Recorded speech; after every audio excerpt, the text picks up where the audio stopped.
Hello, നല്ല നമസ്കാരം. രേഖാചിത്രം ഈ സിനിമ ഒറ്റവാക്കിൽ പറഞ്ഞാൽ ഒരു ബ്രില്യൻറ്റ് ക്ലാസിക് മൂവി എന്നാണ് ഞാൻ ഇതിനെക്കുറിച്ച് പറയാൻ ആഗ്രഹിക്കുന്നത്. ഈ സിനിമ കാണുന്നത് ഒരു നഷ്ടമല്ല. കാരണം ഇത് തിയേറ്ററിൽ പോയി കാണേണ്ട ഒരു സിനിമ തന്നെയാണ് എന്ന് തന്നെയാണ് എൻ്റെ ഒരു നിഗമനം.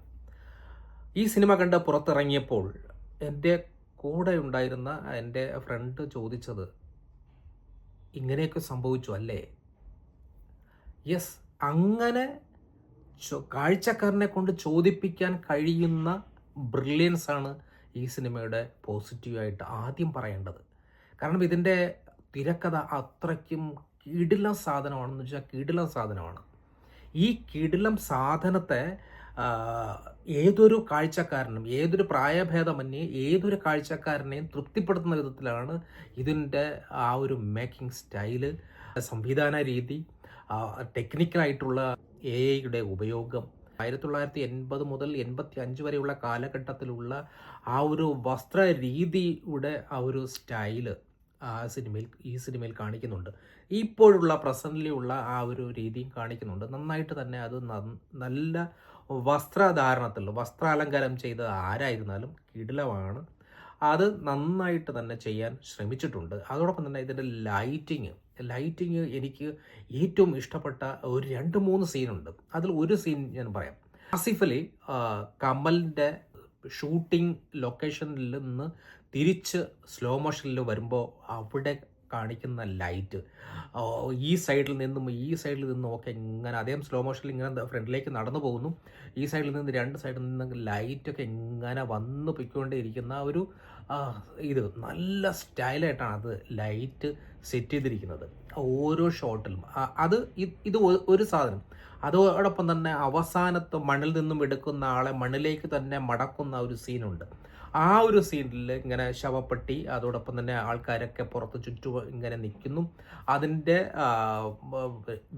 ടോപ്പ് വ്യൂ ഷോട്ട്, അതിൻ്റെ ലൈറ്റിങ് നല്ല സ്റ്റൈലായിട്ടാണ് ലൈറ്റൊക്കെ ചെയ്തിരിക്കുന്നത്. അതോടൊപ്പം തന്നെ ഇതിൻ്റെ കളറിങ് എന്ന് പറയുമ്പോൾ കാതോട് കാതോരം എന്ന സിനിമ ഷൂട്ടിങ്ങിൻ്റെ പാട്ടിൻ്റെ ഒരു സംഭവം, മഴ കാരണം ഷൂട്ടിംഗ് നിർത്തിവെക്കുന്ന ഒരു സംഭവമുണ്ട്. ആ സമയത്ത് ഈ മഴ കൊള്ളാതിരിക്കാൻ വേണ്ടി എല്ലാവരും പലയിടത്തേക്ക് ഓടി മറയുന്നു. ആ സമയത്ത് നായിക സ്റ്റേജിൽ തന്നെ നിൽക്കുന്നു. സ്റ്റേജിൽ നിന്നും മുൻപിലുള്ള ഓഡിയൻസ് ഇരിക്കുന്ന ഒഴിഞ്ഞ സീറ്റ്, മഴ, പിന്നെ ആ സമയത്തുള്ള ഒരു കളറിങ്, അത് നല്ല സ്റ്റൈലായിട്ടാണ്, അത് നല്ല തൃപ്തി ഉണ്ടാക്കുന്ന ഒരു നല്ലൊരു സീനായിട്ട് എനിക്ക് തോന്നി. പല സീനുകളുണ്ട്, പക്ഷേ ഞാനതൊക്കെ ഓരോന്നും ഉദാഹരണം പറയുന്നതേ ഉള്ളൂ. അതോടൊപ്പം തന്നെ ഇതിൻ്റെ AI-യുടെ ഉപയോഗം വളരെയധികം മനോഹരമായിട്ടാണ് ഇതിൽ ഉപയോഗപ്പെടുത്തിയിരിക്കുന്നത്. അതോടൊപ്പം തന്നെ ഇതിൻ്റെ BGM, അതോടൊപ്പം തന്നെ ക്യാമറ, കുറേ നല്ല കിടിലം ഷോട്ടുകളുണ്ട്. അതിൽ ഒരു ഷോട്ടാണ് ഞാനിപ്പോൾ കളറിങ്ങുമായിട്ട് ബന്ധപ്പെട്ട് അല്ലെങ്കിൽ ലൈറ്റിങ്ങുമായിട്ട് ബന്ധപ്പെട്ട് ഞാൻ പറഞ്ഞത്. അങ്ങനെ ഒരുപാട് നല്ല സീനുകളൊക്കെ ഇതിൽ ചെയ്തു വെച്ചിട്ടുണ്ട്. അതോടൊപ്പം തന്നെ 1985 നിന്നും ഈ 25 എത്തുന്ന ആ ഒരു പിന്നെ കഥയുടെ ആ ഒരു ബാലൻസിങ്, അത് ബ്ലെൻഡ് ചെയ്തിരിക്കുന്ന ആ ഒരു രീതി വളരെയധികം മനോഹരമായിട്ട് തന്നെ ചെയ്തിട്ടുണ്ട്.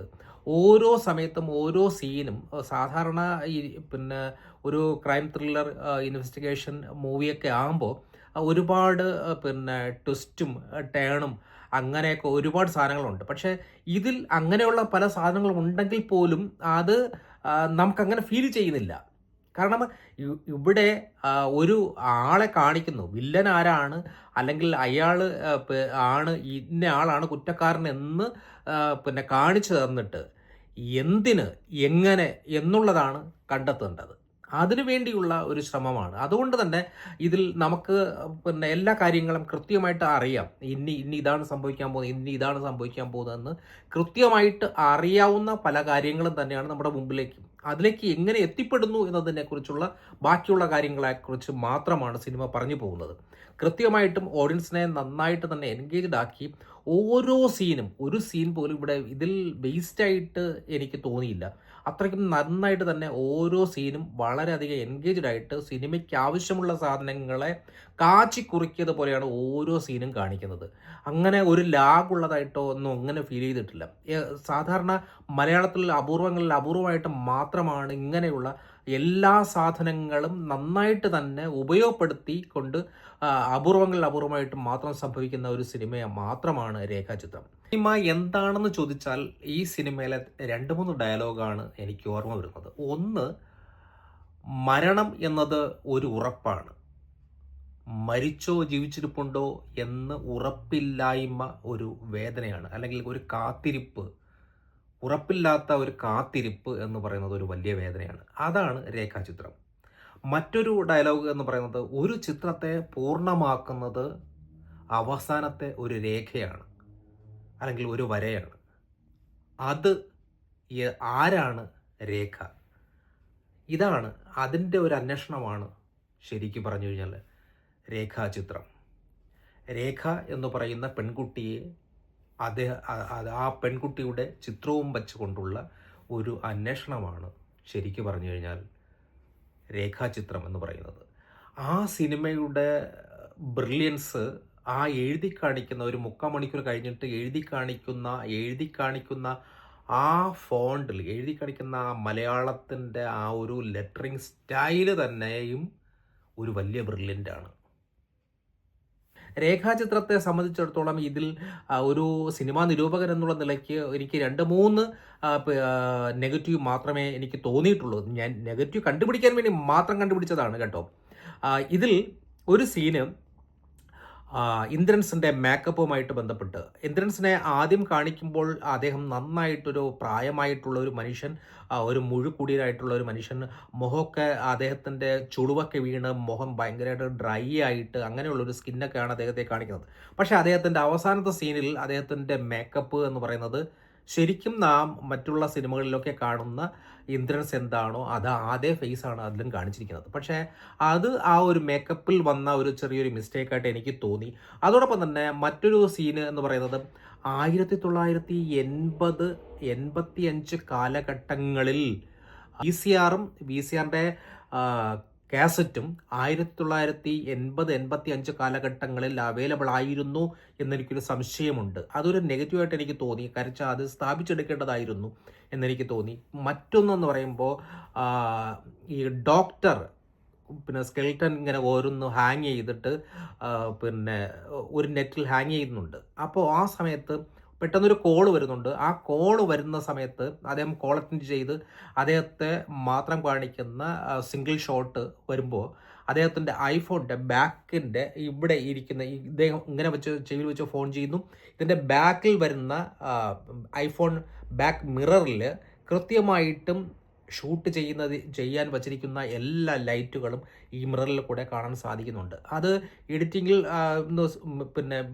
മെർജ് ചെയ്ത് കളഞ്ഞാൽ മതിയായിരുന്നു. അത് ചെയ്യാൻ സാധിച്ചിട്ടില്ല. അങ്ങനെ ഒരു ചെറിയ മിസ്റ്റേക്ക്, അങ്ങനെ ഒരു 2-3 മിസ്റ്റേക്കുകൾ മാത്രമേ എനിക്ക് തോന്നിയുള്ളൂ. ഞാൻ മിസ്റ്റേക്ക് കണ്ടുപിടിക്കാൻ വേണ്ടി മാത്രം ചെയ്തതാണിത്. ഇതിൻ്റെ പെർഫോമൻസിൻ്റെ കാര്യത്തിൽ പറയുമ്പോൾ ആദ്യം ആസിഫും അതോടൊപ്പം തന്നെ സെക്കൻഡ് നമ്മുടെ മനോജ് കെ ജയൻ, അത് കഴിഞ്ഞിട്ട് മനോജ് കെ ജയൻ്റെ കാമുകി വൈഫായിട്ടൊക്കെ അഭിനയിച്ച ആട്ടം സിനിമയിലൊക്കെ ഉള്ള ആ ഒരു നായിക. 4ാമത് അനശ്വര രാജൻ, പഴയ നടന്മാർ ജഗദീഷ്, സിദ്ദിഖ്, സായികുമാർ, അങ്ങനെയുള്ള ഒരുപാട് ബ്രില്യൻ്റ് ആയിട്ടുള്ള കുറേ ആൾക്കാർ. അതോടൊപ്പം തന്നെ ഇതിൻ്റെ അവസാനം എഴുതി കാണിക്കുന്ന കുറേ നന്ദിയുണ്ട്. അത് ശരിക്കും എനിക്ക് തന്നെ നന്ദി പറയാൻ തോന്നുന്ന കുറേ സാധനങ്ങൾ കാണിക്കുന്നുണ്ട്. കാതോട് കാതോരം എന്ന സിനിമയുടെ ചില ഷോട്ടുകളും അതിൻ്റെ ഫോട്ടോസും ഒക്കെ ഉൾപ്പെടുത്തിക്കൊണ്ട് നന്ദി പറയുന്ന, സാധാരണ നമ്മൾ ഇതുവരെ കണ്ടിട്ടുള്ള സിനിമകളിൽ 5, 6, 7 മിനിറ്റൊക്കെ നീണ്ടു നിൽക്കുന്ന കുറേ നന്ദി പറച്ചിലുണ്ട്. മമ്മൂട്ടിക്ക്, മോഹൻലാലിന്, പൃഥ്വിരാജിന്, ആശീർവാദ് സിനിമയ്ക്ക്, മമ്മൂട്ടി കമ്പനിക്ക് എന്നൊക്കെ പറഞ്ഞുകൊണ്ട്, അല്ലെങ്കിൽ കോമൺവെൽത്ത് ബാങ്ക്, ICC ബാങ്ക്, അങ്ങനെയെന്ന് പറഞ്ഞ് കുറേ ബാങ്കുകൾക്കൊക്കെ നന്ദി പറയുന്നത് നമ്മൾ കണ്ടിട്ടുണ്ട്. പക്ഷേ ഈ സിനിമയിൽ നന്ദി പറയുന്ന ആ ഒരു നന്ദി പറച്ചൽ ശരിക്കും ഉള്ളിൽ നിന്നും കാഴ്ചക്കാരനെ കൊണ്ട് നന്ദി പറയിപ്പിക്കുന്ന ഒരു ഫീൽ ഉണ്ടാക്കാൻ വേണ്ടി ആ ഒരു നന്ദി പറച്ചിലിന് നന്നായിട്ട് തന്നെ കഴിഞ്ഞിട്ടുണ്ട്. അങ്ങനെ വലിയ ഒരു സിനിമയിലും കാണാത്ത ഒരു വലിയ പോസിറ്റീവായിട്ട് എനിക്ക് ആ ഒരു നന്ദി പറച്ചിൽ തോന്നി. എല്ലാവരും ഈ സിനിമ തിയേറ്ററിൽ തന്നെ പോയി കാണണം എന്നുള്ളതാണ് എൻ്റെ റിക്വസ്റ്റ്. പണത്തിന് തിരിച്ച് ആ സിനിമ നന്നായിട്ട് തന്നെ തൃപ്തിപ്പെടുത്തി തന്നെ വിടും എന്ന് യാതൊരു സംശയമില്ല. Okay, thank you.